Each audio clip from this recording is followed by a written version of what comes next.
Hello, in this video we're going to look at calculations involving speed. So we're either going to be working out the speed of an object or using speed to work out distance and time. We'll also have a look at distance time graphs, how we can work out the speed of an object if we've been given the distance time graph for that particular journey. First of all, what do I mean by speed? Well, it's just how fast an object's moving. So it's how much distance has been covered in a particular amount of time. So my formula is going to be speed is equal to my distance covered divided by the amount of time taken to cover that distance. When I do the calculations, it's really important that I'm going to put my units down at the end. So I might be working in miles and hours. I'm going to need to make sure I put my units of miles per hour down. The units themselves are really useful to try and help remember the formula. So I'm thinking about a car moving at 30 miles an hour, that miles per hour is my unit of speed. So miles per hour, remember all I mean by per is a divide by. So I'm going to take my miles, divide it by number of hours. So I've got a distance unit and I'm dividing by a time unit to give me my speed.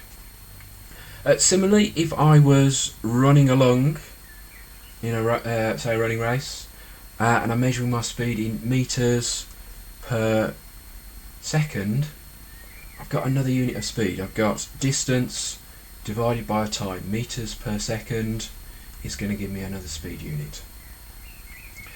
The only other thing that I need to be aware of is sometimes my speed might not be level. So if I'm running at a constant or a steady speed, I take my distance, divide by my time, and it'll give me my speed. Sometimes my speed might be changing. I might be slowing up, accelerating, decelerating. I might even be stopping for a point. Okay, doesn't matter as long as I know the total distance travelled over a certain time period. Then I can work out the average speed for an object. Sometimes you find the questions will alternate between speed and average speed, but they're still trying to get you to do this calculation of distance divided by time. As long as I know that total distance travelled in a particular journey and divide it by the total time taken for that journey, I can get my average speed. Okay, let's have a look at some examples. First of all, we have got Billy, who's a very, very fast runner. He's even faster than Bolt. So it takes him 10 seconds to run 120 metres. So what I'm going to do first, that's my time. It's equal to 10 seconds.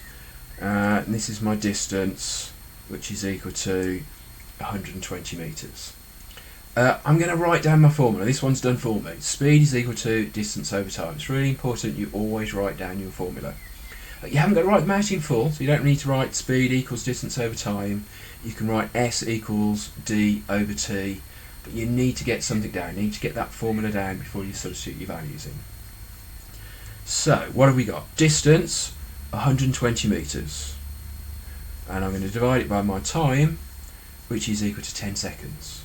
So 120 divided by 10 is equal to 12. I need to remember to put my units in. So what are we working in? I've got 120 metres. So I've taken metres and I'm dividing it by my time, which was 10 seconds. So my units is metres per second. So my final answer is 12 metres per second. Sometimes you'll see the metres per second written differently. You might see it written as MPS, metres per second. You might see it written as metres seconds to the power of -1. All three of these are exactly the same. All three are completely correct. All three would give you full marks in an exam.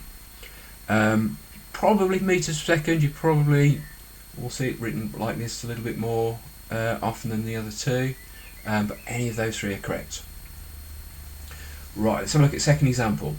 It's taken me 3 hours, so that's my time, T equals 3, to drive 120 miles. So distance equals 120 miles. To Birmingham, what was my average speed? So again, I've written my formula down. Speed's equal to distance over time, S equals D over T. I'm going to substitute my values. My distance is equal to 120. My time taken is 3 hours. So 120 divided by 3 is equal to 40. What are my units? Well, this time miles,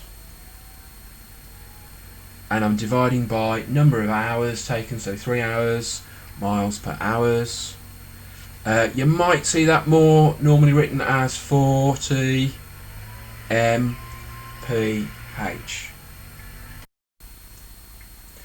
Okay, what I would like you to do now is to have a go at the exercise that's been set. So pause the video here, have a go at the exercise, and then restart the video. Okay, sometimes rather than calculating the speed of an object, we might be given the speed, we might be asked to calculate either the distance travelled or the time taken. To do that, it's really useful to have a look at this speed, distance, time triangle, and we can use that to remember the formula that we need to use to calculate either the speed, the distance, or the time. Right, how does this work?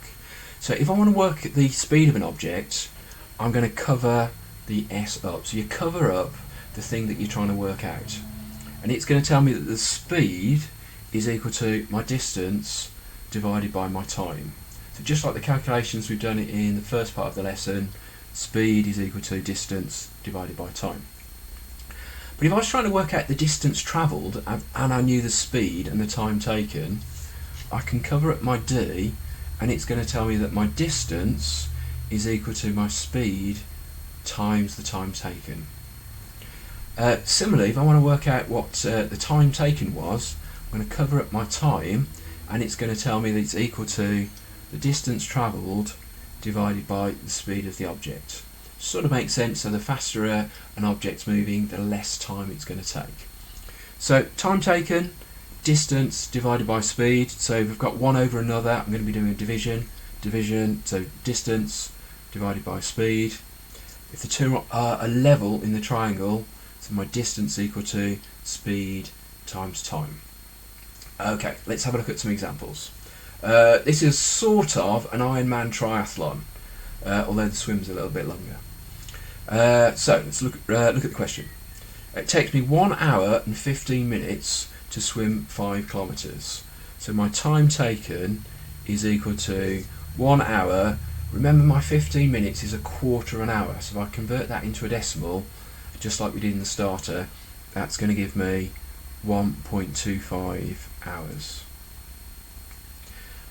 My distance is 5 kilometres, so D is equal to 5 kilometres, and I need to work out my speed. Well, I know these are the ones that I've been doing, but I'm still going to use my triangle just to double check. So my speed, I'm going to cover the S up, is equal to the distance divided by the time. So S equals D divided by T. What have we got? So distance is equal to 5. My time is equal to 1.25. So I'm doing 5 divided by 1.25. And that's going to equal 4. For what though? What have I got? Well, I've got time in, my time is in hours, my distance is in kilometres, so my speed is going to be in kilometres per hour. So I've got my final answer, I've got my units. Most importantly as well, I've written my formula down, substitute my values, answer my units. So 4 parts to that question to make sure I pick up all of the marks. Let's have a look at question 2. So this time, if I can cycle at 30 kilometers per hour, so I've been given the speed. Speed's equal to 30 kilometers per hour. How long will it take me? So I don't know yet, so I'm looking for my time to cycle 180 kilometers. So my distance equals 180 kilometers. So back to my formula. What have we got? We're trying to work out the time, so I'm going to cover up my time. So my time is equal to distance divided by speed. Let's write that down. So my time is equal to my distance divided by my speed. I can then substitute my values in. What have I got? So distance is 180. My speed is 30. So 180 divided by 30, I reckon that's going to be 6. 6 what though? So I had units of kilometers per hour, and and I had kilometres, so my answer is going to be in terms of hours. So 6 hours to cycle my 180 kilometres. Always do your sense check. Does it make sense? 6 hours, 180 kilometres is a long way. 30 kilometres an hour is pretty fast actually for a bike. 180 divided by 30, 6 hours to cover that distance. Right, final question. If I ran for 4 hours, so I've been told the time is equal to 4 hours. I've been given the speed, so my speed is equal to 6.5 miles per hour. How far did I have to run? So this time I'm looking for my distance. So back to my triangle. I'm trying to calculate the distance. I'm going to cover the distance up. It's equal to the speed times the time. So I'm going to write that down. My distance is equal to speed times the time. So distance, cover it up, speed times time. I can substitute my values. Distance equals speed times time. So 6.5 times 4. What am I doing? So double it and double it again. 6.5 doubled is 13. Double it again. I've got 26. Think about my units. I've got hours. I've got miles per hour. So this is going to give me an answer in terms of miles. So 26 miles. What have I done? I've written down my formula. I've used my triangle. Substitute my values. Calculated my numerical answer. But I've also made sure I've got my units on as well. So it's a distance. In this case, I'm working in miles. Sometimes when you have these questions, you might need to convert distances. So you might be given 3,000 metres. You need to convert that into 3 kilometres. You might be given something like 120 minutes and convert that into 2 hours to make sure that you've got your units correct based on what the question's asked you for. Okay, we've got a couple of different exercises that I want you to have a go at. So have a look at the email, have a look at the assignment, and it will give you the details of those 2 exercises.